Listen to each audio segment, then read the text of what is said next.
The crystal shattered before Lyra even hit the ground.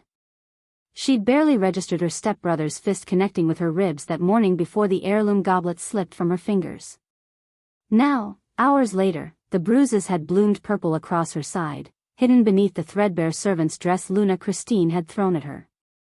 "You'll serve tonight," her stepmother had said, lips curled in disgust.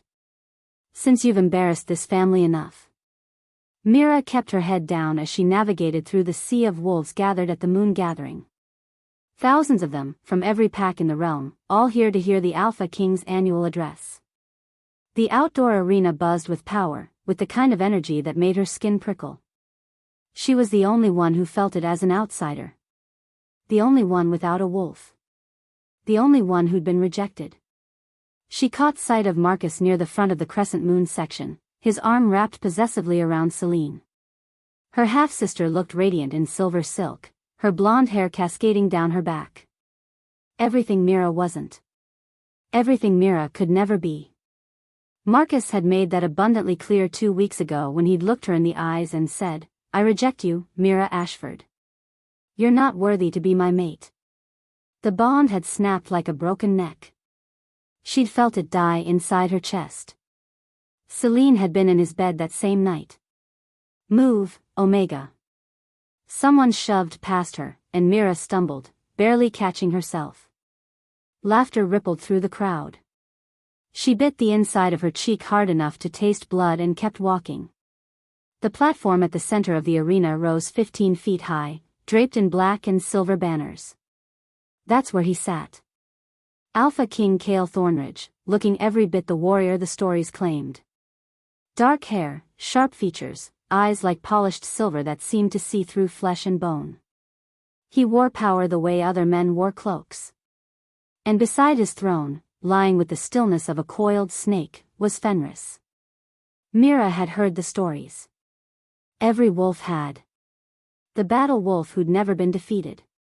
Whose fur was black as midnight, whose eyes glowed silver in the dark, whose body bore the scars of 100 wars. They said Fenris had torn through entire packs single-handedly. That he'd killed an alpha with one bite to the throat. That he'd never bowed to anyone except Cale. A woman clung to the Alpha King's arm, her beauty as sharp as a blade. Lady Ravenna Blackthorn, draped in diamonds and disdain. She surveyed the gathered wolves like a queen inspecting peasants, her red lips curved in a permanent sneer. Lyra looked away. None of this concerned her. She just needed to survive tonight, serve the drinks, and disappear back into the shadows where she belonged. Attention. The voice boomed across the arena, and silence fell like a hammer. One of Cale's commanders stepped forward. "We gather tonight to honor the Alpha King and celebrate the bonds that unite our packs." Myra's stomach turned. Bonds. Right. "We have an announcement," the commander continued, and Myra's blood went cold as Marcus and Celine stepped onto a raised platform to the side. "No. Not here. Not in front of everyone." Marcus's voice carried across the arena. "I'm honored to announce my mating to Celine Ashford, daughter of Luna Christine of the Crescent Moon Pack." The crowd erupted in applause. Celine beamed, her hand resting on her flat stomach in a gesture that made Lyra want to vomit. She was pregnant. Of course she was. "The bond is blessed by the moon," Marcus said, and his eyes found Lyra in the crowd. The bastard smiled. "I'm grateful to have found my true mate." The emphasis on true was deliberate. Heat crept up Myra's neck. Around her, pack members whispered, their gazes sliding toward her with pity or contempt. Everyone knew. Everyone had watched her be discarded like garbage. "Lyra." Luna Christine's hiss cut through the noise. Her stepmother appeared beside her, shoving a silver tray into her hands. "Make yourself useful. Take this to the visiting alphas. And try not to humiliate us further." The tray was loaded with crystal glasses filled with dark wine. Myra's hands shook as she gripped it. "Luna Christine, I don't think. I don't care what you think. Move." Lyra moved. She wove through the crowd, head down, trying to be invisible. But invisibility was impossible when you were the rejected Omega serving drinks at your ex-mate's mating announcement. Wolves stepped aside as she passed, some with sneers, others with carefully blank expressions. She was almost to the visiting alphas section when her foot caught on something. A deliberately extended leg. She saw it too late. The tray tilted. Time slowed. Mira lunged forward, trying to catch the glasses, but gravity won. Crystal exploded against stone with a sound like breaking bones. Wine splattered across the ground in a dark pool that looked disturbingly like blood. The entire arena went silent. Myra's heart stopped.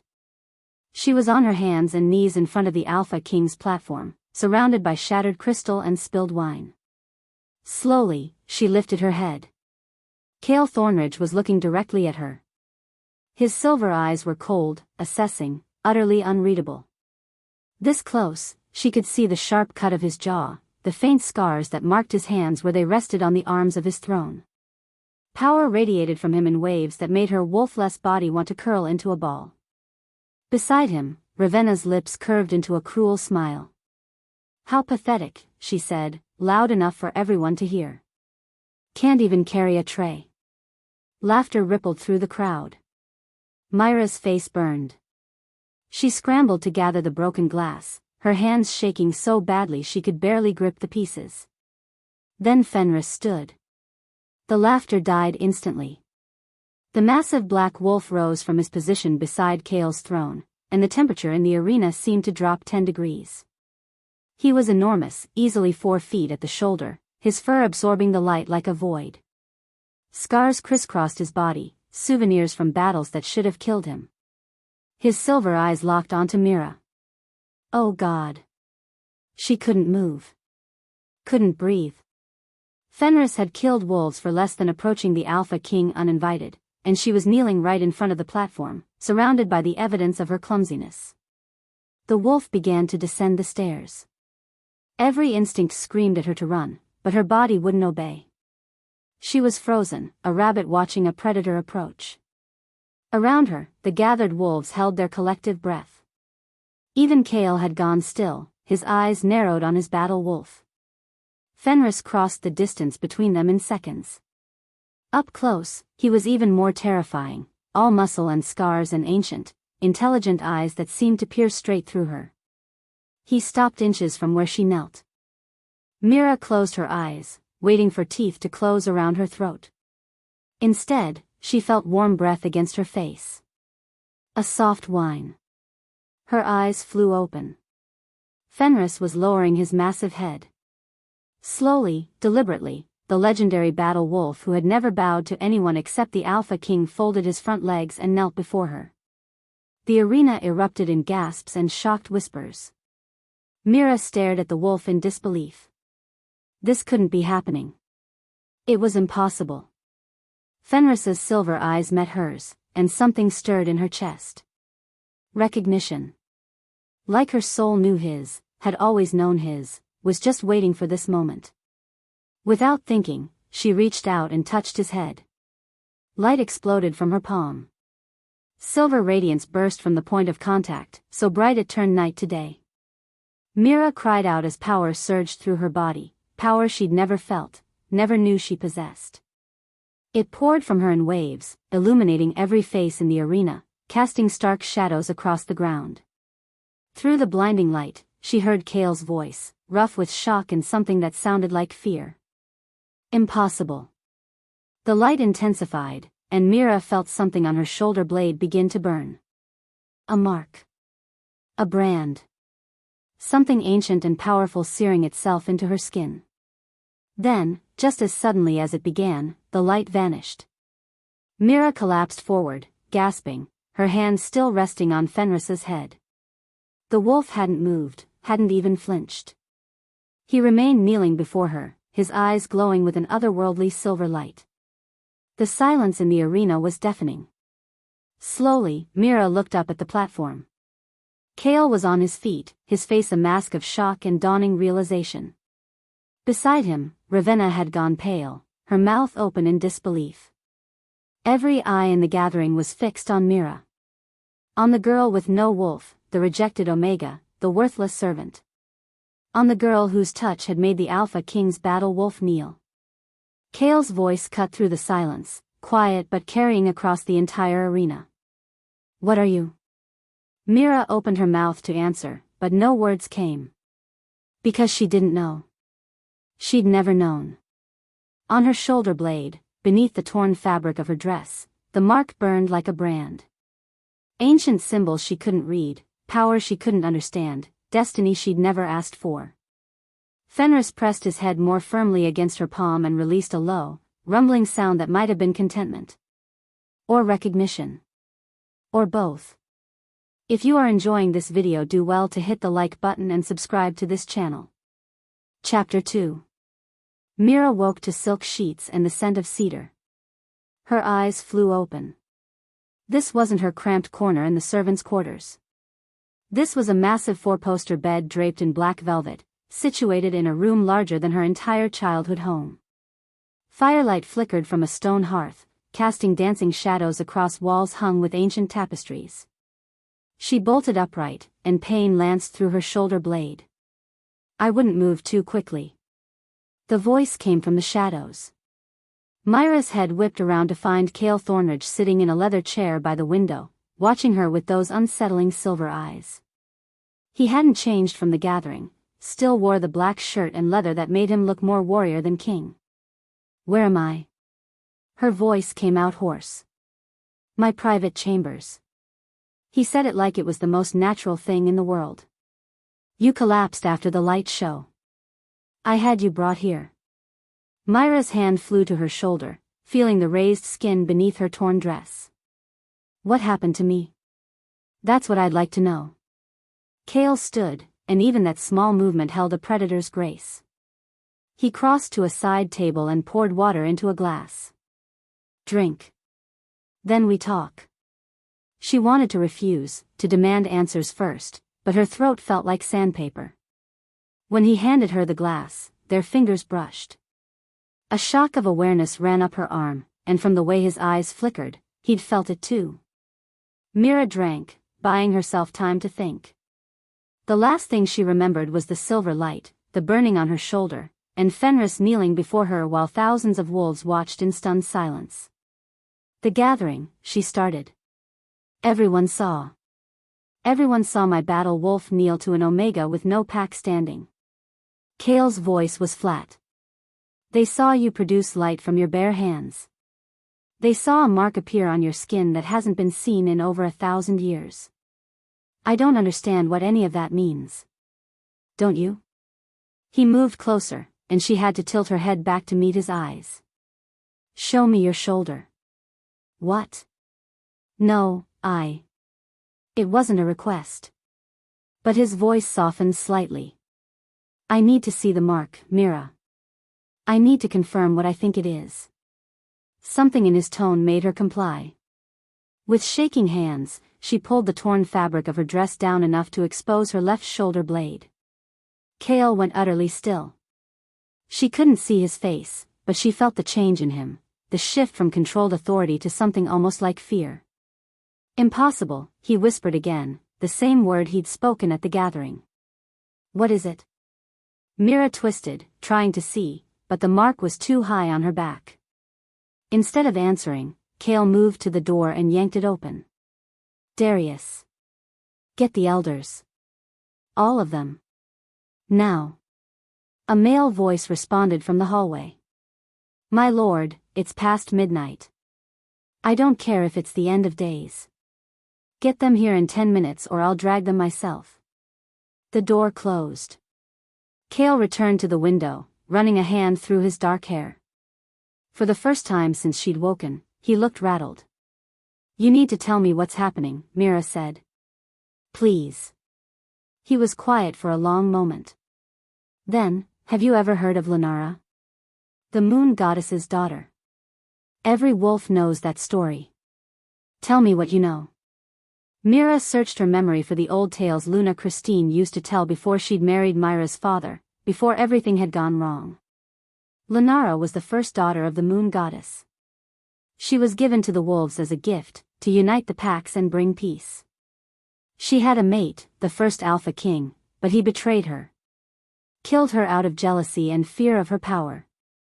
Close enough. Kale turned back to face her. What the stories don't tell you is what happened after. The moon goddess cursed the Alpha King's line. Said that one day, her daughter would return. That when she did, the battle wolf would bow, and the Alpha King would have a choice: accept her as his true mate and unite the kingdoms, or reject her and watch everything fall. The room felt too small suddenly. Too warm. That's just a myth. The mark on your shoulder says otherwise. It's the symbol of Lyra's bloodline. The mark of the first daughter. Myra's laugh came out slightly hysterical. That's insane. I'm nobody. I'm a rejected Omega with no wolf, no family that wants me, nothing. You had no wolf because your power was dormant. Kale's voice was firm. Your bloodline is too strong for a normal awakening. It needed a catalyst. Fenris. Fenris. He nodded. My battle wolf has been with me for 10 years. In that time, he's never shown interest in another living being. Never hesitated to kill when I commanded it. Never disobeyed a single order. His jaw tightened. Until tonight. A knock at the door interrupted them. Kale called permission to enter, and 5 elderly wolves filed in, all wearing the formal robes of pack elders.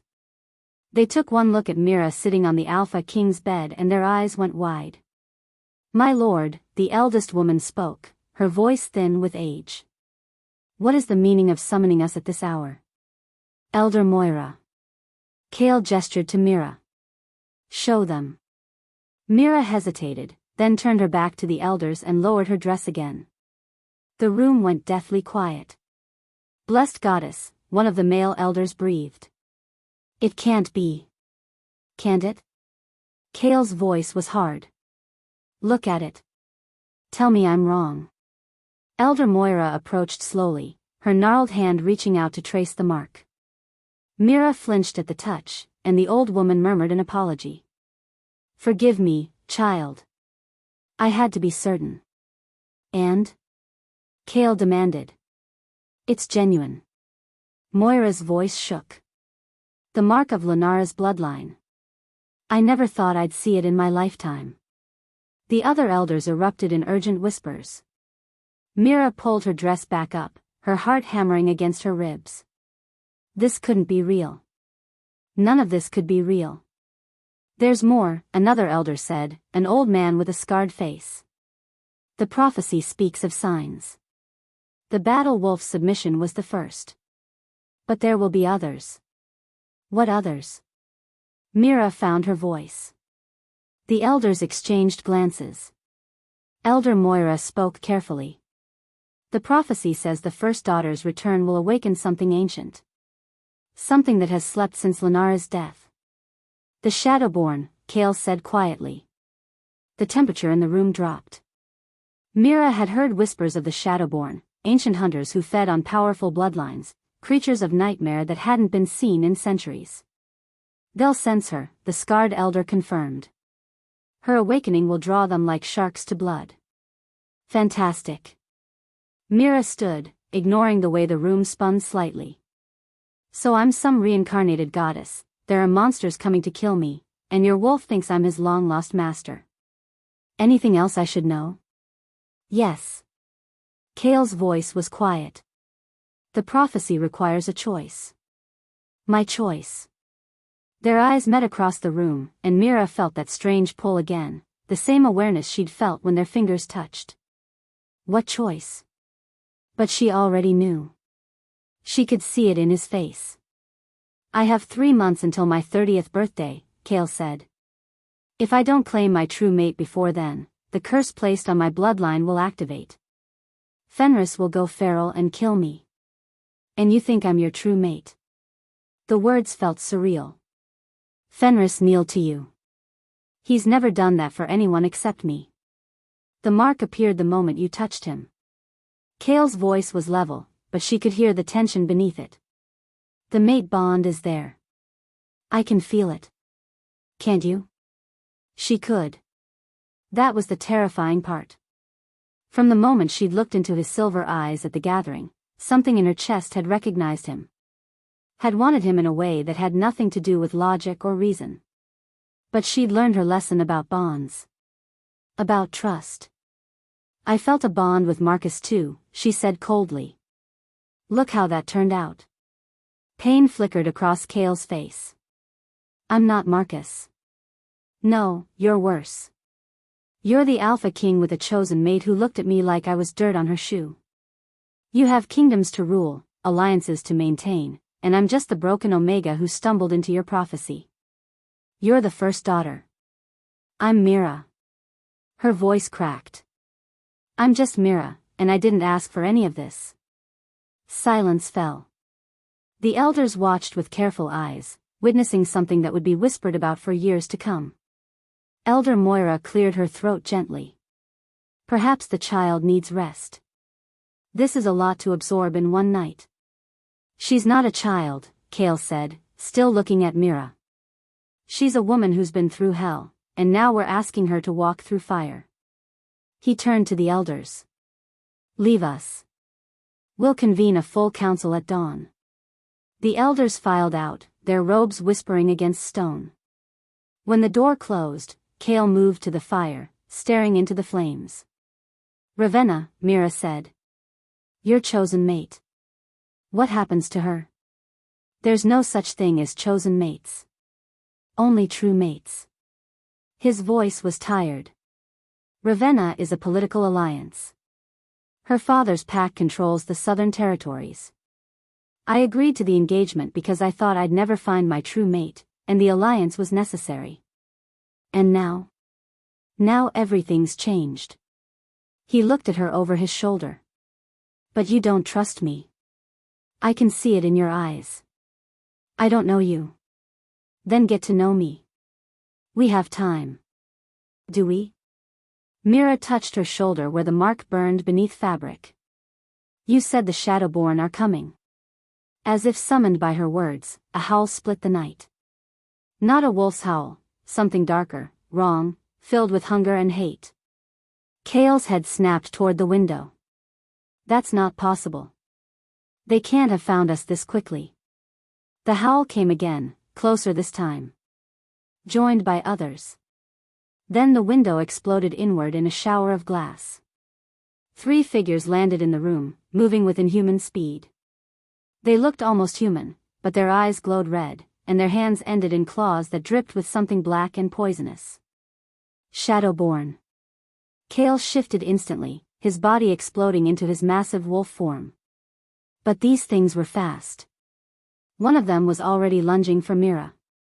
She raised her hands instinctively, and silver light blazed from her palms.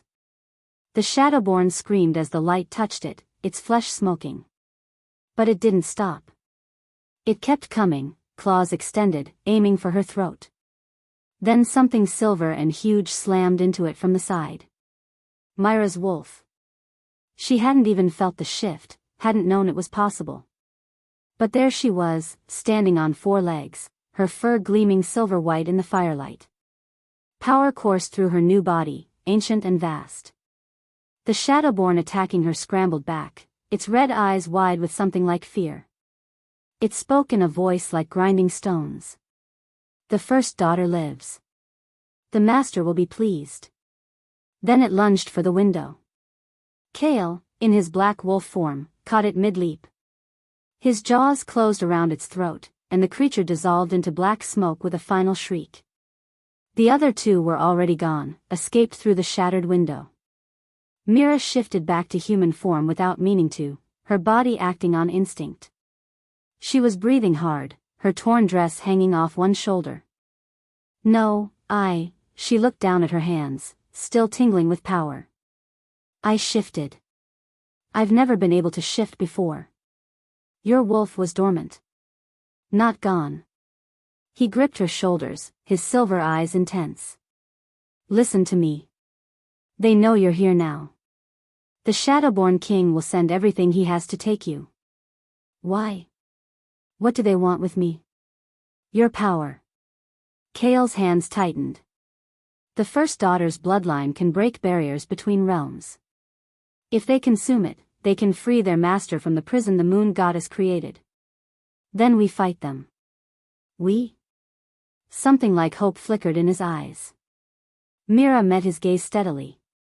I'm not running. I'm not hiding. If these things want me, they'll have to go through me first. A slow smile curved Kale's lips. You sound like a Luna queen. I sound like someone who's tired of being a victim. She pulled away from his grip. But I'm not doing this alone. If we're going to survive what's coming, I need to know everything. The full prophecy, your curse, what Fenris really is, all of it. Agreed. He moved to the door, grabbing a robe from a hook and offering it to her. Her dress was barely clinging to her body. But first, we need to secure the castle. If 3 Shadowborn got in, there could be more. Mira took the robe, wrapping it around herself. As she tied the belt, she caught sight of her reflection in a mirror across the room. Her eyes were glowing silver. Just like Fenris's. Just like Kale's. One more thing, she said quietly. That bond you mentioned. The true mate bond. Kale went still. What about it? I can feel it. You're right about that. She turned to face him. But I won't be claimed like property. I won't be another chess piece in someone's political game. If this is real, if we're really mates, then you earn it. Understand? For a long moment, he just looked at her. Then he inclined his head in acknowledgement. Understood. Good. Mira moved toward the door. Now show me how to kill these things. Because if the Shadowborn king wants a war, I'll give him one. As she passed Kale, their shoulders brushed. That electric awareness sparked again, stronger this time. The mate bond, whispering of destiny and choice. Of a prophecy 1,000 years in the making. And of a rejected Omega who was about to become so much more. If you are enjoying this video, do well to hit the like button and subscribe to this channel. Chapter 3. The corridor exploded with sound. Guards poured in from every direction, weapons drawn, shouting orders. Kale was already barking commands, his voice cutting through the chaos like a blade. Secure all entry points. I want patrols doubled on every wall. No one enters or leaves without my direct approval. My lord. His second in command, a scarred warrior named Darius, appeared at his side. The Shadowborn came through the east tower. They killed 2 guards on their way up. Kale's jaw tightened. Get those bodies to the healers. I want to know exactly what killed them. There's more. Darius glanced at Mira, uncertainty crossing his features. Half the castle saw what happened in your chambers. The light, the wolves, everything. Word is spreading fast. Let it spread. Kale's voice was hard. Gather the council in the throne room. 1 hour. As Darius left, Mira caught Kale's arm. Wait. We need to talk about what just happened up there. Not here. He looked at her, and something in his eyes made her breath catch. Can you walk? She nodded, though her legs felt shaky. The shift had drained her more than she wanted to admit. Every muscle in her body screamed, and the mark on her shoulder burned like a fresh brand. Kale led her through a maze of corridors, guards falling into step behind them. Wolves lined the hallways, all of them staring at Mira with expressions ranging from awe to fear. She kept her head high, refusing to show weakness. They entered a smaller chamber, a private study lined with books and maps. Kale dismissed the guards with a gesture, then moved to a cabinet and poured amber liquid into 2 glasses. Drink. He pressed one into her hand. It'll help with the pain. The whiskey burned going down, but he was right.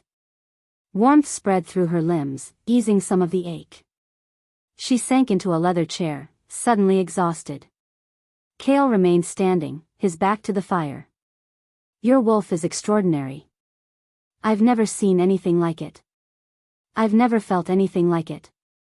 Mira looked at her hands, remembering the silver light, the raw power. It was like something else was moving through me. Like I knew exactly what to do. Muscle memory. From Lenara. His voice was quiet. Your bloodline carries more than just power. It carries knowledge. Fighting techniques that haven't been seen in 1,000 years. How do you know all this? My family has guarded the prophecy for generations. I've studied every text, every scroll, every whisper of legend. He finally met her eyes. I've been waiting for you my entire life, Mira. I just didn't know it until Fenris knelt. The mate bond pulsed between them, warm and insistent. Mira felt it in her chest, in her bones, in every breath. It was terrifying and exhilarating in equal measure. This bond, she started carefully. How does it work, exactly? It's a soul-deep connection. When true mates meet, the bond forms naturally. But it's not complete until it's accepted by both parties. He paused. Until it's claimed. Heat crept up her neck. Claimed. A mating bite. An exchange of marks. His voice was measured, but she caught the tension in his shoulders. It seals the bond permanently. Makes it unbreakable. And if one person doesn't want it? Something flickered in his eyes. Pain, maybe. Or resignation. Then it remains incomplete. A constant pull that can never be satisfied. Before she could respond, the door burst open. Ravenna swept in, diamonds glittering at her throat, her face twisted with fury. Is it true? Her voice was shrill. Did you bring that creature into your private chambers? Kale's expression went cold. You weren't invited to this conversation, Ravenna. I'm your betrothed. I have every right. You have no rights here. He spoke quietly, but there was steel beneath the words. Not in this room. Not in this matter. Ravenna's gaze swung to Mira, pure hatred burning in her eyes. She needs to be executed. Immediately. She's brought Shadowborn to our doorstep, endangered the entire kingdom. She didn't bring them. They came for her. Kale moved between them, his body a barrier. And she fought them off. Saved lives tonight. She's an abomination. Ravenna's voice rose to a shriek. Look at what she is. That mark, that wolf, she's unnatural. A threat to pack stability. She's the first daughter. Elder Moira entered behind Ravenna, her ancient face grave. The prophecy made flesh. We cannot simply execute our salvation. Salvation? Ravenna laughed, the sound sharp and cruel. She'll destroy us all. The Shadowborn will keep coming until they have her. Better to give them what they want and save ourselves. You would sacrifice an innocent to save your own skin? Mira stood, and silver light flickered in her eyes. That's the kind of Luna you'd make? Ravenna's hand cracked across Myra's face. The room went deathly silent. Myra's head snapped to the side from the force of the blow. Blood welled on her lip. For a moment, she just stood there, tasting copper. Then she smiled. Thank you, she said softly. I was wondering what kind of person you really were. Kale's voice was lethal. Get out, Ravenna. Now. You can't dismiss me like some servant. I can and I am. He stepped closer, and even Ravenna had the sense to back up. Touch her again, and political alliance be damned, I'll throw you in the dungeons myself. Ravenna's face went pale, then red with rage. My father will hear about this. The Blackthorn pack will withdraw our support. Your precious kingdom will fall without our forces. Then let it fall. Kale's voice was flat. I won't be threatened in my own castle. Ravenna turned on her heel and stormed out. Elder Moira watched her go, then looked at Kale with knowing eyes. You're going to have to choose, my lord. The prophecy demands it. I know. He sounded tired. Gather the council. Let's get this over with. The throne room was packed. Every alpha, every elder, every ranking wolf in the castle had crowded in to witness whatever came next. Lyra stood beside Kale's throne, feeling their stares like physical weight. Kale remained standing, his presence commanding absolute attention. By now, you've all heard what happened tonight. Shadowborn breached our defenses. They came for the girl standing beside me. Murmurs rippled through the crowd. Some angry, some afraid. What many of you don't know, Kale continued, is who she really is. He gestured to Elder Moira. Tell them. The ancient wolf stepped forward. This girl bears the mark of Lenara. She is the first daughter, returned as the prophecy foretold. The battle wolf recognized her. Kneeled to her. The signs are unmistakable. The murmurs grew louder. Some wolves dropped to one knee. Others looked skeptical or openly hostile. A pretty story, a voice called from the back. Alpha Tauren of the Mountain Pack, a grizzled warrior with more scars than skin. But how do we know she's not a shadowborn plant? Sent to infiltrate and destroy us from within? Because Fenris bowed to her, Kale said. My wolf has never been wrong. Not once in 10 years. Your wolf is besotted. Alpha Tauren pushed through the crowd. We all saw how he acted. This girl has some kind of hold over him. Over you. The mark. Can be faked. Painted on. Spelled into existence. He turned to address the gathered wolves. I say we can't risk keeping her. The Shadowborn want her? Give her to them. Let them choke on whatever power she has. Half the room erupted in agreement. The other half shouted protests. Kale let them argue for a moment, then raised his hand. Silence fell. Anyone else want to suggest I hand over my mate to creatures who want to end the world? The word mate dropped like a stone. Every eye in the room fixed on Lyra. She felt the weight of their judgment, their fear, their desperate hope. My lord. Alpha Tauren's voice was careful now. You're already betrothed. To refuse Lady Ravenna would mean war with the Blackthorn Pack. Then we'll have war. Kale's voice rang with finality. I won't abandon my true mate for politics. The mate bond flared between them, warm and bright. Lyra felt it settle into her chest like coming home. This was real. He'd chosen her in front of everyone. But then Kale spoke again, and her world tilted. However. He looked at Ravenna, who stood at the front of the crowd with her father. The alliance with the Blackthorn Pack is critical to our survival. I can't simply dissolve it without consequences. What are you saying? Myra's voice came out flat. I'm saying we need time. Time to prepare for what's coming, time to strengthen our defenses. His eyes slid away from hers. The mate bond can wait. The words hit like a physical blow. Around them, the throne room buzzed with renewed whispers. You're rejecting it? Lyra couldn't keep the disbelief from her voice. After everything you just said. I'm not rejecting it. I'm postponing the claiming until we're in a stronger position. But his voice lacked conviction. The mate bond, so bright a moment ago, flickered and dimmed. Lyra felt it retreat, felt the connection between them grow cold. I see. She spoke quietly, but every wolf in the room heard her. You'd keep your political bride warm while using me as bait for the Shadowborn. Very practical. That's not what I didn't ask for this mark, this prophecy, or you. Myra's voice rose, silver light crackling in her eyes.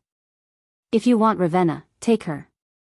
But don't you dare treat me like I'm the problem when your wolf bowed to me, not her. The throne room went silent. Even Ravenna looked shocked. Kale's face was a mask, but Lyra saw the pain flicker in his eyes. Good. Let him hurt. Perhaps, Elder Moira said carefully, we should adjourn. Emotions are running high. No. A new voice spoke from the entrance. Marcus stepped into the throne room, Celine at his side. His face was pale but determined. There's something you all need to know. Myra's blood went cold. Whatever Marcus had to say, it wouldn't be good. I know how the Shadowborn found her. Marcus looked directly at Kale. Because I told them where she was. Chaos erupted. Guards moved forward, but Kale raised a hand to stop them. His voice was deadly calm. Explain. Now. They came to me 3 weeks ago. Offered me power, position, everything I'd ever wanted. Marcus's voice shook. All I had to do was keep track of Mira. Make sure she came to the moon gathering. Let them know when she manifested. You sold her out. Kale's words were flat. Sold out your own pack member to creatures who want to end the world. I didn't know what she was. I thought she was just an omega, worthless, nothing. She was your mate. The accusation came from Celine, of all people. Myra's half-sister stepped away from Marcus, disgust written on her face. You rejected her, humiliated her, then sold her to monsters. You're pregnant with his child, Mira said quietly. Why would you defend me now? Celine's hand went to her stomach, her eyes shining with tears. Because I'm not a monster. And because this isn't the man I thought I was mating. She looked at Kale. I'll testify against him. Tell you everything he told me. There's more. Luna Christine stepped forward from the crowd, and Myra's heart sank. Her stepmother's face was composed, but her hands shook. I've known about Myra's bloodline for years. The throne room went silent again. The mark appeared when she was a child. Just a shadow of it, barely visible, but I knew what it meant. Christine's voice was steady. So I started adding wolfsbane to her food. Small doses. Enough to suppress her wolf, keep the power dormant. You poisoned me. Mira could barely get the words out. For years, you poisoned me.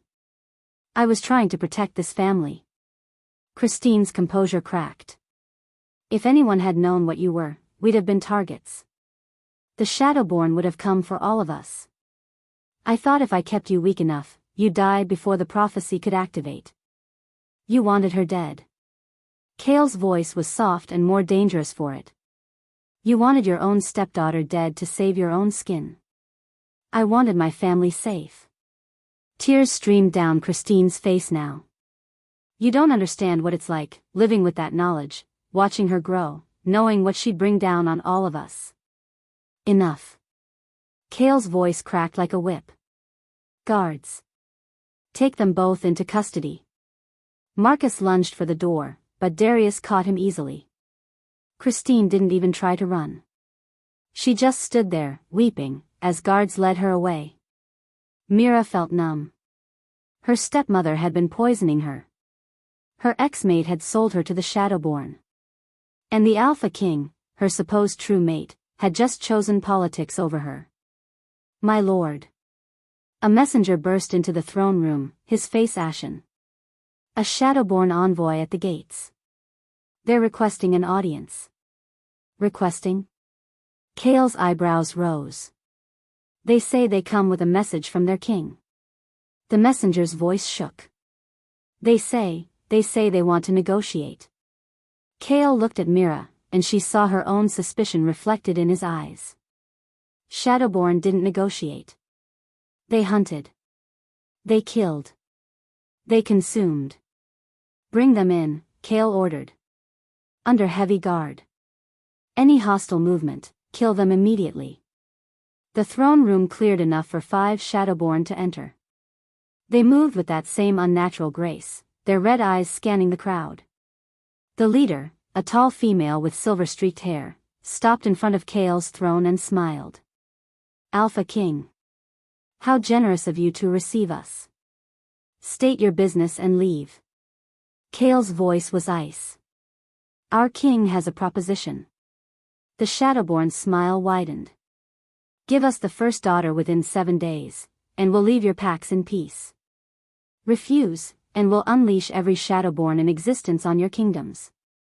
We'll slaughter every wolf, every pup, everyone you've ever loved. We'll never. He's not finished. The Shadowborn cut Kale off.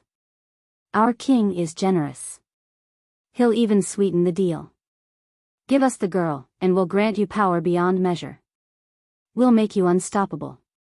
You could unite all the packs under your rule. No more political alliances, no more bowing to lesser alphas. Just pure, absolute power. The throne room was silent. Mira could feel eyes on her, could feel the wolves weighing their options. Her life against thousands. One girl against the entire werewolf race. It wasn't a hard choice. Not really. Kale stood slowly, and Mira felt something in her chest crack. He was going to do it. He was going to hand her over. The mate bond, already weakened, began to fracture. Tell your king, Kale said quietly, that he can take his offer and choke on it. The first daughter is under my protection. If he wants her, he'll have to go through me. The Shadowborn's smile never wavered. 7 days, Alpha King. 7 days to decide if one girl is worth the extinction of your species. Then they were gone, dissolving into shadow like they'd never been there at all. Kale turned to his council, his face grim. We have 7 days to prepare for war. Double the patrols, recall every allied pack, and get our people ready to fight. His eyes found Mira. And someone get her to safety. Now. I'm not hiding. Myra's voice rang clear. If they want me, let them come. I'll fight. You'll die. Then I'll die fighting. Better than being handed over like a sacrifice. She held his gaze, silver eyes blazing. You chose politics over me, Kale. Fine. But don't expect me to hide like a coward while others die for your choices. Before he could respond, she turned and walked out of the throne room, her head held high, the mate bond fracturing with every step. Behind her, she heard Kale whisper, too quiet for anyone else to hear. Forgive me. But forgiveness, Mira thought, required trust. And trust was something she had in very short supply. If you are enjoying this video, do well to hit the like button and subscribe to this channel. Chapter 4. Dawn broke over the castle like a warning. Mira stood at the window of the quarters they'd moved her to, smaller than Kale's chambers, but still far better than anything she'd ever had. She hadn't slept. Every time she closed her eyes, she saw Marcus's face as he admitted his betrayal, heard Luna Christine confessing to years of poison. And felt Kale choosing politics over her. A knock at the door made her turn. Darius entered, his scarred face grave. The Alpha King requests your presence at the War Council. Does he? It wasn't a question. He does. Darius studied her. For what it's worth, I've known Kale since we were boys. I've never seen him as torn up as he was last night. He made his choice. Did he? Darius moved closer. Or did he make the only choice that keeps you alive long enough to learn to fight? The Blackthorn Pack has 5,000 warriors. Without their alliance, we're vulnerable. Kale bought us time. By breaking the mate bond. By not completing it. There's a difference. Darius's voice softened. Come to the council. Hear what he has to say. Mira followed him through corridors already bustling with preparation. Warriors sharpened weapons, healers stockpiled supplies, mothers hurried children to the inner sanctums. Everyone knew what was coming. The War Council met in a circular chamber with a massive oak table. Alphas from every allied pack crowded around it, their faces hard. Kale stood at the head, Fenris at his side. His eyes found Mira immediately, and she felt the mate bond pulse weakly between them. Now that we're all here, Alpha Tauren said pointedly, perhaps we can discuss practical solutions. Such as? Kale's voice was flat. Hand over the girl. Ravenna spoke from where she stood beside her father, Alpha Blackthorn. One life for thousands. It's simple mathematics. She's the first daughter, Elder Moira protested. The prophecy. The prophecy will get us all killed. Alpha Blackthorn's voice was hard. My scouts report Shadowborn massing in the northern forests. Hundreds of them, maybe thousands. We can't fight those numbers. We can if we stand together, Kale said. Together? Blackthorn laughed bitterly. You expect me to sacrifice my pack for a girl you won't even claim as your mate? You keep my daughter dangling as your betrothed while entertaining this Omega in your private chambers. Enough. Kale's voice cracked like a whip. Fenris growled, and several alphas stepped back. I've made my decision. He looked directly at Mira, and she saw something fierce and frightening in his silver eyes. I, Kale Thornridge, Alpha King of the United Packs, formally dissolve my engagement to Ravenna Blackthorn. His voice rang through the chamber. She is released from all obligations to me and my bloodline. Ravenna gasped. Her father's face went purple with rage. Furthermore, Kale continued, never breaking eye contact with Mira, I declare before all witnesses that Mira Ashford bears the mark of Lunara, has been acknowledged by my battle wolf, and is my true mate. My Luna Queen. The room erupted. Alpha Blackthorn was shouting threats. Ravenna was screaming. Half the alphas were on their feet, arguing. Through it all, Kale stood perfectly still, waiting. Mira found herself moving forward, pushing through the crowd until she stood in front of him. Why now? Why not last night? Because last night, I was a coward. His voice was low enough that only she could hear. I thought I could protect you by keeping distance between us. I was wrong. Your kingdom will stand or fall with you beside me. Not behind me. Not hidden away for politics. He touched her face gently. I'm done choosing fear over fate. The mate bond flared to life, bright and burning. Mira felt it snap back into place, stronger than before. This is madness. Alpha Blackthorn roared. I withdraw the Blackthorn pack from your alliance. We will no longer support your rule. Then go. Kale's voice was steel. Any alpha who would sacrifice an innocent to save themselves isn't fit to be called a wolf. You'll regret this. Blackthorn grabbed Ravenna's arm. When the Shadowborn come, when your precious kingdom burns, remember that you chose this. Father and daughter stormed out, taking a dozen lesser alphas with them. The remaining wolves watched them go in tense silence. Alpha Tauren spoke first. You've just started a civil war. No. Blackthorn started it when he demanded I betray my mate. Kale looked around the table. Anyone else want to leave? Now's your chance. No one moved. Good. Kale turned to Darius. What's our defensive position?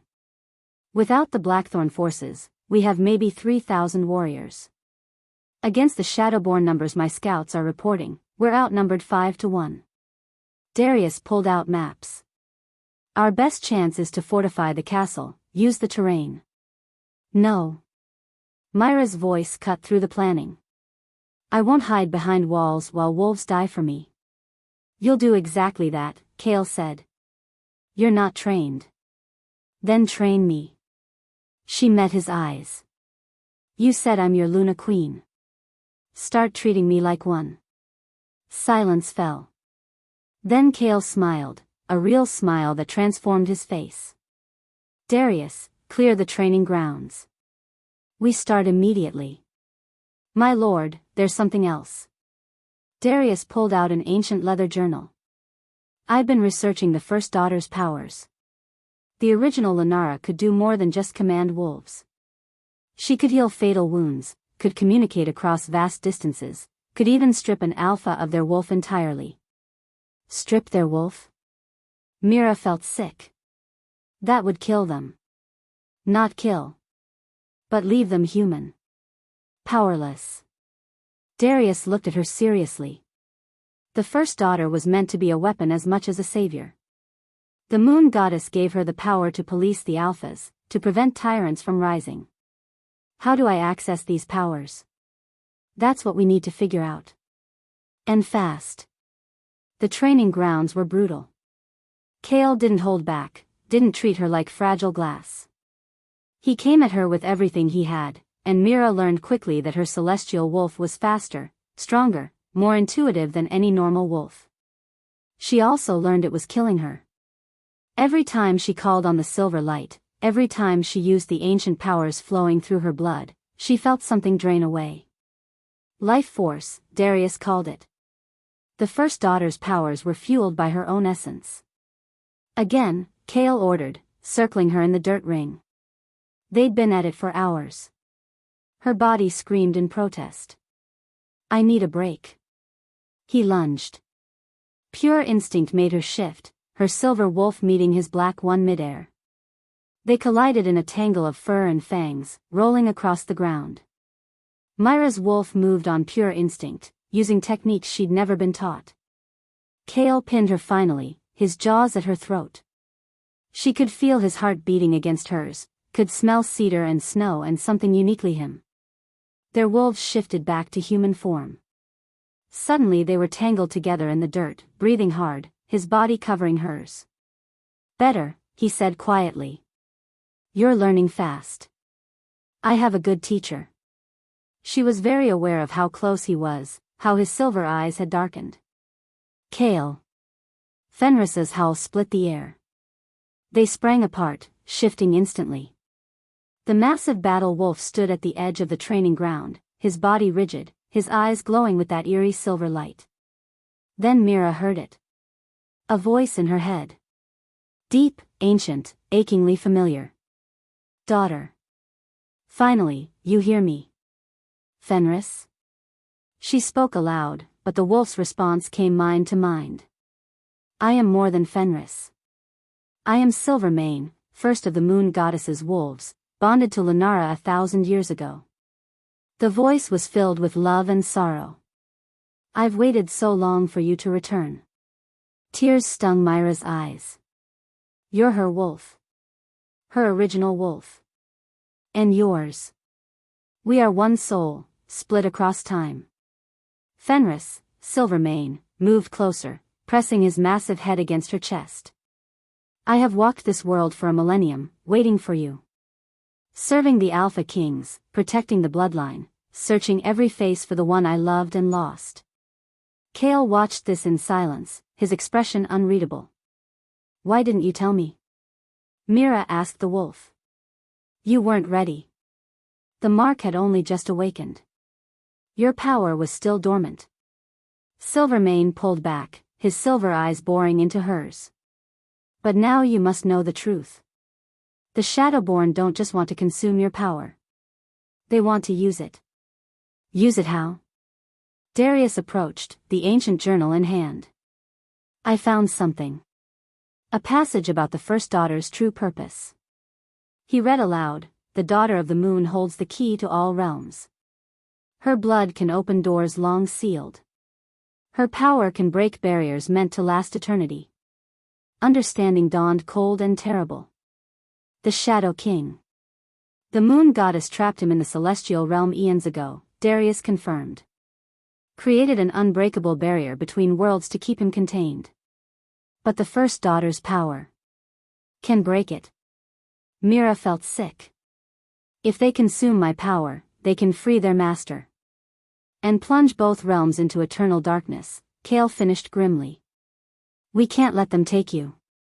They won't. Myra's voice was harder than she felt.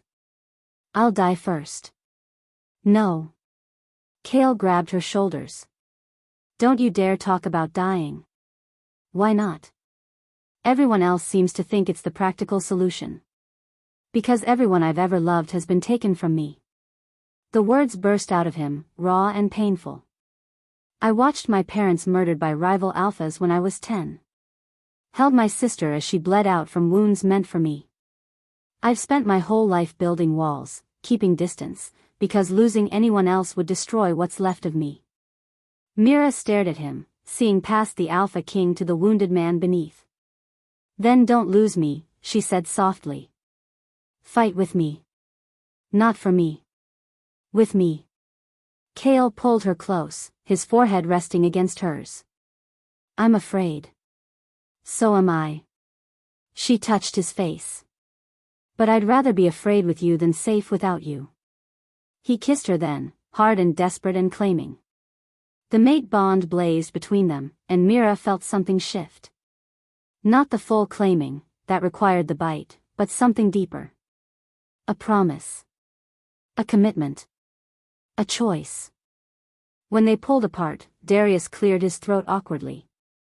Not to interrupt, but we have 6 days left. We need a plan. The plan is simple, Kale said, his arms still around Lyra.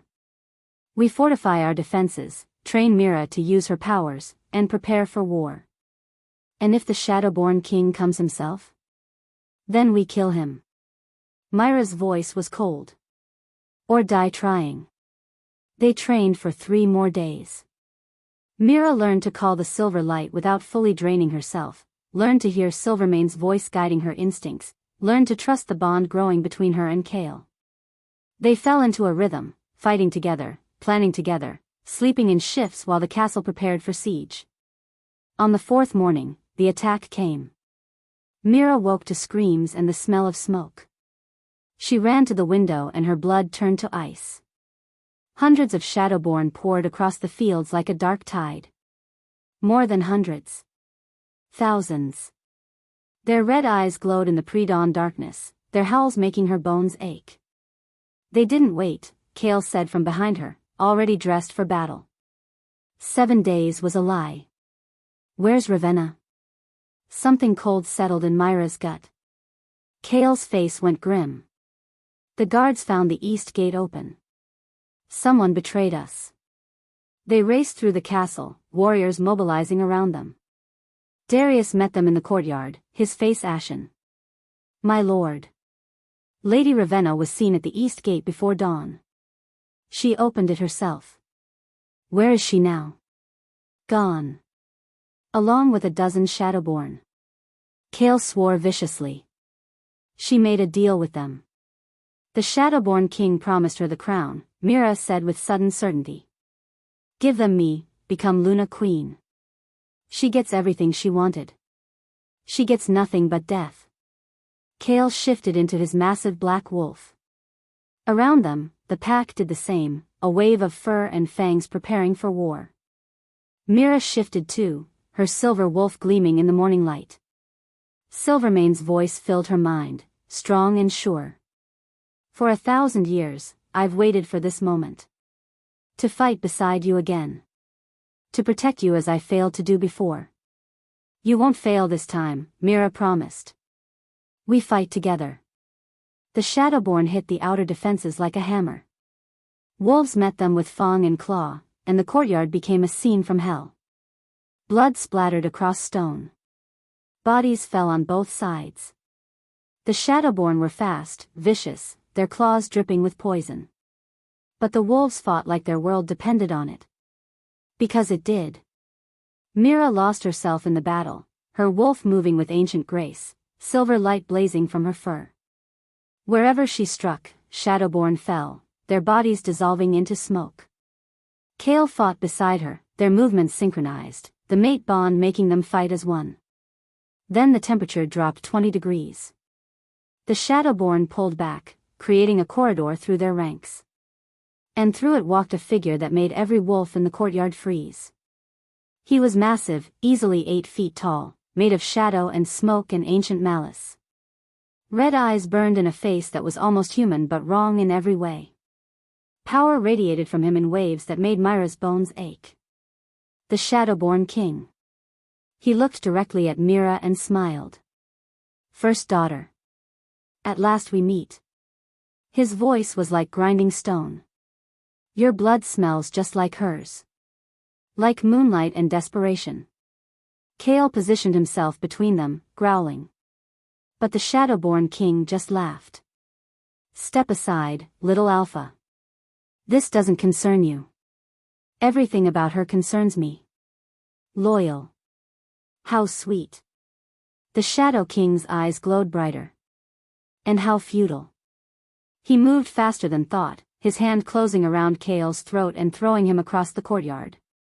Kale hit the wall hard enough to crack stone. No. Mira lunged, but shadows wrapped around her, holding her immobile. The Shadow King approached slowly, savoring her fear. You have something that belongs to me. Power stolen from my realm, hidden in flesh and bone. His clawed hand reached for her face. I'm going to take it back. And then I'm going to use it to tear down the barriers between worlds. My master will rise, and everything you love will burn. Behind him, Ravenna stepped out of the shadows, her face cold and triumphant. Take her. Our deal stands. Of course. The Shadow King barely glanced at her. You'll make a lovely ornament in my master's court. Right before we consume you too. Ravenna's face went white. But you promised. I promised you power. You'll have it. In the moments before you die. He turned back to Mira, his hand reaching for her heart. Where the mark burned. Where Lyra's power pulsed with every beat. Mira looked past him, found Kale struggling to his feet, blood streaming from his head. Their eyes met across the courtyard. And she made her choice. I love you, she said. Remember that. Then she called on every ounce of power in her blood and let it explode. Silver light detonated from her body with the force of a star-going supernova. The Shadow King screamed as it touched him, his shadowy form burning like paper. Shadowborn all across the courtyard dissolved into nothing, unable to withstand the celestial power. But the light was consuming her too. Mira felt her life force draining away, felt herself burning from the inside out. Worth it, she thought. If she could take the Shadow King with her, it was worth it. Then strong arms wrapped around her, pulling her back from the edge. Kale's voice in her ear, desperate and fierce. Don't you dare die on me. Don't you dare. The mate bond flared between them, and Mira felt his strength pouring into her, anchoring her, keeping her from burning away to nothing. Together, they pushed the power outward. Together, they watched the Shadowborn King disintegrate. His final words echoed across the courtyard. My master will rise. The barriers will fall. And you will burn. Then he was gone. Mira collapsed in Kale's arms, the silver light finally dying. Around them, the remaining Shadowborn fled, leaderless and broken. The battle was over. They'd won. But as Kale carried her back toward the castle, Mira couldn't shake the Shadow King's final warning. This wasn't over. It was just beginning. If you are enjoying this video, do well to hit the like button and subscribe to this channel. Chapter 5. Mira woke to darkness and the taste of ash. Her head pounded, her body ached, and when she tried to move, cold metal bit into her wrists. Chains. She was chained. Panic flared hot and immediate. She opened her eyes, but the darkness was absolute, thick enough to choke on. Where was she? The last thing she remembered was Kale's arms around her, the castle courtyard, victory. Awake at last. The voice slithered out of the darkness like oil on water. A figure materialized in front of her, red eyes glowing in the void. Not the Shadowborn King she destroyed. Someone, something, else. Surprised? The figure stepped closer, revealing features that were beautiful and terrible. Dark hair, sharp cheekbones, a smile that promised pain. You thought destroying my servant would end this? Foolish child. I am the Shadow King. The one your precious moon goddess locked away millennia ago. Myra's blood turned to ice. That's impossible. You're trapped in the celestial realm. I was. His smile widened. Until you so kindly opened the door. I didn't. You used your power. Lyra's power. The moment that celestial light blazed across the mortal realm, it weakened the barriers. Just enough for my consciousness to slip through. Just enough to pull you here. He gestured around them. Welcome to my prison. Soon to be my kingdom again. Mira looked down at her chains. They gleamed with the same silver light as her mark, but twisted, corrupted. Celestial silver bonds, designed specifically to hold something with her power. These chains block your connection to your mate, to your wolf companion. The Shadow King circled her like a predator. You're alone here. No one can save you. But even as he spoke, Lyra felt something stirring inside her. Not Kale's presence through the bond, that was gone, severed by the chains. Not Silvermane's voice, that too was silent. But her own wolf, the one that had awakened when Fenris bowed, was still there. Waiting. What do you want? She kept her voice steady. What I've always wanted. Freedom. Power. Revenge. He stopped in front of her, his red eyes burning. And you're going to give it to me. I'm going to drain your power slowly, use it to dissolve the barriers completely, and then I'm going to flood your world with shadow. Everything the moon goddess created will fall. You'll kill me.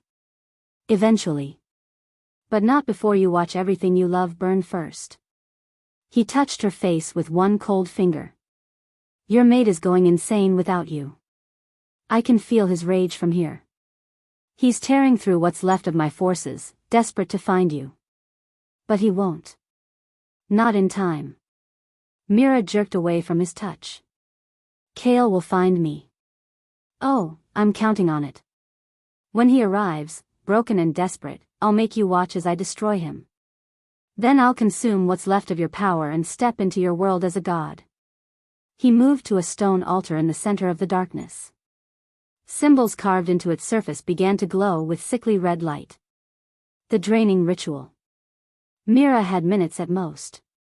She tested the chains, felt them bite deeper. They were designed to contain celestial power, to block it from flowing outward. But they couldn't stop it from flowing inward. Couldn't stop her from using that power on herself. She thought of what Darius had said about the first daughter's abilities. Healing fatal wounds. The power ran through her blood. Her blood was the key. Slowly, carefully, Lyra shifted her wrists against the chains until she felt her skin tear. Blood welled up, silver-tinged and glowing faintly. She let it drip onto the metal. The chains hissed where her blood touched them. The celestial silver began to corrode, smoking as the pure power in her bloodline ate through the corruption. Clever girl. The Shadow King watched her without concern. But it won't matter. By the time you free yourself, the ritual will be complete. He began to chant in a language that hurt to hear. The symbols on the altar blazed brighter. Lyra felt something start to pull at her chest, at the mark on her shoulder. He was already draining her. She bled faster, her blood flowing over the chains. Come on, come on. The chains shattered. Lyra surged to her feet, silver light blazing from her hands. But before she could attack, the Shadow King raised one hand and she slammed into an invisible wall. Her power couldn't touch him. Not here, in his realm, where he was strongest. You can't win, he said almost kindly. This realm answers to me. Your power is nothing here. He was right. Every time she threw light at him, the darkness absorbed it. Every time she tried to break free, the shadows pulled her back. She was fighting on his ground, by his rules. And she was losing. In the mortal realm, Kale was destroying everything in his path. The moment the Shadow King had taken Lyra, the mate bond had gone dark. Not broken, he would have felt that, would have died from it. But severed, blocked, unreachable. And it was driving him mad. Fenris, Silvermane, was worse. The ancient wolf had gone completely feral, tearing through Shadowborn with mindless violence. Without Myra's presence, without his true master, he was losing himself to rage. My lord, we need a plan. Darius's voice was desperate. You can't just find me the ritual. Kale's voice was barely human. The one in the old texts. The one that opens doorways between realms. That ritual requires a massive sacrifice. It could kill you. I don't care. Kale grabbed Darius by the shirt. She's in the Shadow King's realm. Alone. Dying. Find me the ritual or get out of my way. Darius found it. The ritual required half the caster's life force, required blood and power and a willingness to risk everything. Kale didn't hesitate. He stood in the castle's ancient ritual chamber, cut his palm open, and began to chant. Power poured out of him in waves. He felt his strength draining, felt his life force being consumed by the magic. But he also felt the doorway opening, felt the barrier between realms beginning to tear. Silvermane howled, his feral state breaking just enough to understand what was happening. The wolf threw himself at Kale's side, adding his own power to the ritual. Together, they ripped a hole in reality itself. And stepped through into darkness. Mira was on her knees when she felt it. The mate bond blazing back to life. Not just flickering, burning like the sun. Kale was here. In this realm. Coming for her. Impossible, the Shadow King hissed. No mortal can breach this realm. The darkness exploded. Kale and Silvermane burst through the shadows, both of them glowing with borrowed power. Kale had shifted mid-leap, his black wolf massive and terrifying. He hit the Shadow King with enough force to crack stone. Mira. His voice filled her mind. Are you hurt? I'm fine. But Kale, he's too strong here. I don't care. Kale's wolf circled the Shadow King, who had risen from the impact with barely a scratch. I'm not leaving without you. The Shadow King laughed. How touching. But futile. He raised his hand, and shadows wrapped around Kale like chains. In this realm, I am God. You're nothing but meat and bone. He was crushing Kale. Mira could see her mate struggling, could hear his bones starting to crack. Silvermane attacked, but the Shadow King batted him away with contemptuous ease. Stop. Mira threw herself between them. Take me. Leave them alone. Oh, I intend to take you. The Shadow King's smile was cruel. But first, I want you to watch them die. I want you to know that coming here for you was the last mistake they'll ever make. The shadows tightened around Kale. He was shifting back to human form, his face contorted with pain. Blood dripped from his mouth. Mira felt the choice crystallize in front of her. She could use all her power, could burn herself out completely in one massive blast of celestial light. It might be enough to kill the Shadow King, to seal this realm forever. But it would kill her too. And without her, Kale would die from the mate bond breaking. Or she could accept the bond fully. Complete what they'd started. Bind their souls so deeply that nothing, not even death, could separate them. Combine their strengths, their powers, their very essences. If she did that, they'd live or die together. No half measures. No safety net. Forever meant forever. Mira looked at Kale, bleeding and broken but still fighting. Looked at Silvermane, her wolf from 1,000 years ago, loyal even unto death. Looked at the Shadow King, who represented everything wrong with power without love. And she made her choice. Kale. She spoke aloud, her voice ringing through the darkness. I accept the mate bond. Fully.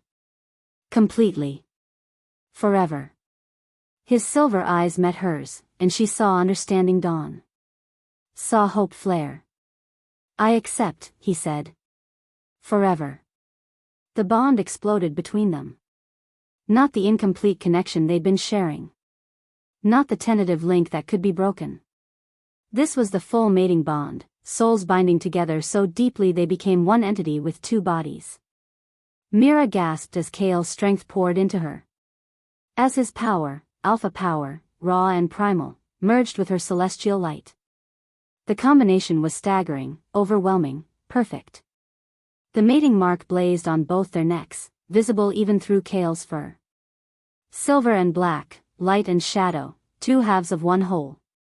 The Shadow King's eyes widened. What have you done? Something you could never understand. Myra's voice echoed with double tones, hers and Kale's together. Love. They moved as one. Kale broke free of the shadows, his black wolf glowing with silver light. Lyra shifted into her wolf, her fur blazing like a star. Together, with Silvermane between them, they attacked. The combined power of Alpha King and Celestial Luna was something the world hadn't seen in 1,000 years. Every time Kale struck, silver light followed. Every time Lyra attacked, Alpha dominance backed her up. They were unstoppable. The Shadow King fought desperately, throwing everything he had at them. But he'd made a critical mistake. He'd assumed Lyra would fight alone. Had counted on her isolation, her fear, her past of rejection and abandonment. He hadn't counted on her choosing love over survival. Lyra felt the truth of what she could do settle into her bones. The first daughter's power wasn't just about destroying. It was about purification. About healing. About restoring what was broken. The Shadow King hadn't always been a monster. Once, millennia ago, he'd been a wolf like any other. But jealousy and hunger for power had corrupted him, had twisted him into something dark. She could fix that. She could reach into his soul and burn away the corruption, leaving only the original wolf beneath. Hold him, she said to Kale through their bond. He understood instantly. His wolf latched onto the Shadow King's throat, not biting, just holding. Silvermane grabbed one arm. Together, they kept him immobile.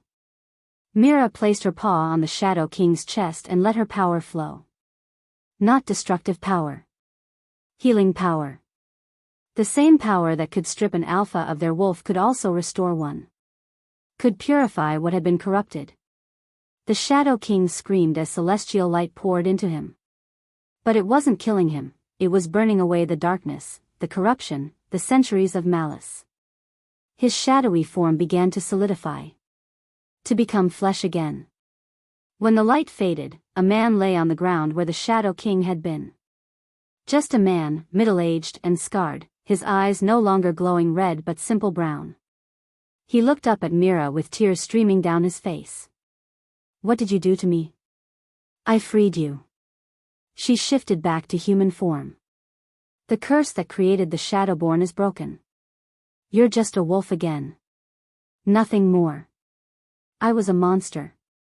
His voice shook. I did terrible things. And now you have a chance to make better choices. She helped him to his feet. The Shadowborn answered to you.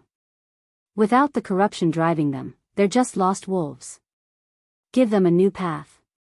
A better one. The man, no longer a king, no longer a shadow, nodded slowly. Then he did something unexpected. He knelt before her, his head bowed. Luna Queen.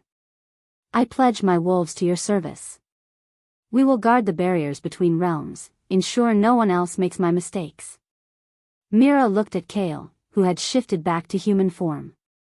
He took her hand, his touch warm and solid and real. Accept his pledge, Kale said quietly. Show mercy where others would show only justice. That's what makes you different. So Lyra did. They returned to find the castle still standing. The Shadowborn forces, deprived of their king and their corruption, had surrendered. Some had fled. Others had simply collapsed, the darkness that animated them gone. Ravenna was in chains in the dungeons, her face pale and defiant. Alpha Blackthorn had come crawling back, begging for mercy, his army in pieces after trying to take advantage of the chaos. Darius met them at the gates, his scarred face breaking into a rare smile. My lord. My lady. We'd almost given up hope. Never give up on us, Kale said, his arm around Myra's waist. We're stubborn. The pack gathered in the courtyard as news spread. The first daughter had returned. The Shadowborn were defeated. The prophecy was complete. Elder Moira wept openly. I never thought I'd live to see this day. The coronation was held 3 days later. Every alpha from every pack came to bear witness. Even the former Shadowborn wolves, now purified and seeking redemption, attended. Lyra stood before the assembled wolves wearing a gown of silver and white, the mark on her shoulder visible through the sheer fabric. Kale stood beside her in black and silver, every inch the Alpha King. We gather, Elder Moira announced, to crown our Luna Queen. The first daughter returned. The one who broke the Shadowborn curse and united us all. One by one, the Alphas came forward. Not to submit, Mira had insisted. Not to bow in subjugation. But to offer respect. Acknowledgement. Partnership. Alpha Tauren went first, his gruff face softer than she'd ever seen it. Luna Queen. I was wrong about you. I'm honored to call you my leader. Others followed. Even Alpha Blackthorn, stripped of half his territory as penance, offered grudging respect. When Marcus and Luna Christine were brought forward, the crowd went silent. Both of them looked broken, hollow. The betrayals had cost them everything. You poisoned me, Mira said to Christine. You sold me to monsters, she said to Marcus. By rights, I should execute you both. Hope flickered in their eyes. Then died as she continued. But I won't. Because killing you would make me no better than the monsters we just defeated. She looked at Kale, who nodded his support. Instead, you're banished. Stripped of your wolves. You'll live as humans, forever barred from pack lands. The punishment was almost worse than death for a wolf. To lose their wolf was to lose their identity, their strength, everything that made them what they were. Christine collapsed, sobbing. Marcus just stared at her with hollow eyes. However, Myra's voice softened as she looked at Celine, who stood in the crowd. Her half-sister had fought during the final battle, had helped evacuate the young and wounded.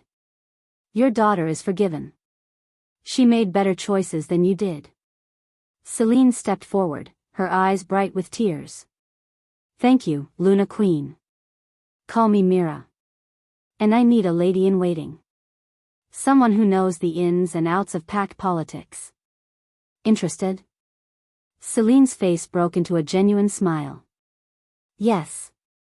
Yes, would be honored. As Marcus and Christine were led away, permanently stripped of their wolves, Mira felt no satisfaction. Just a hollow sadness for what could have been if they'd chosen differently. The ceremony concluded with Kale placing a silver crown on her head, delicate and beautiful, forged in the shape of a crescent moon. My Luna Queen, he said, his voice ringing across the courtyard. My mate. My equal. The pack howled their approval, a sound that echoed across the mountains. Later that night, during the celebration feast, Kale pulled Mira away from the crowds and onto a private balcony overlooking the forest. You know what this means, right? He turned her to face him, his silver eyes dancing with humor and heat. You're stuck with me forever. Mira smiled, touching the mating mark on his neck. Her fingers traced the silver and black pattern that matched the one on her own skin. I rejected your rejection the moment Fenris bowed. I was always going to choose you. Even when I was an idiot about Ravenna? Especially then. Someone had to teach you better judgment. He laughed, pulling her close. I love you, Mira Ashford. Luna Queen, first daughter, pain in my ass. I love you too, Kale Thornridge. Alpha King, overprotective wolf, mine. They kissed under the stars, the mate bonds singing between them. Complete. Unbreakable. Forever.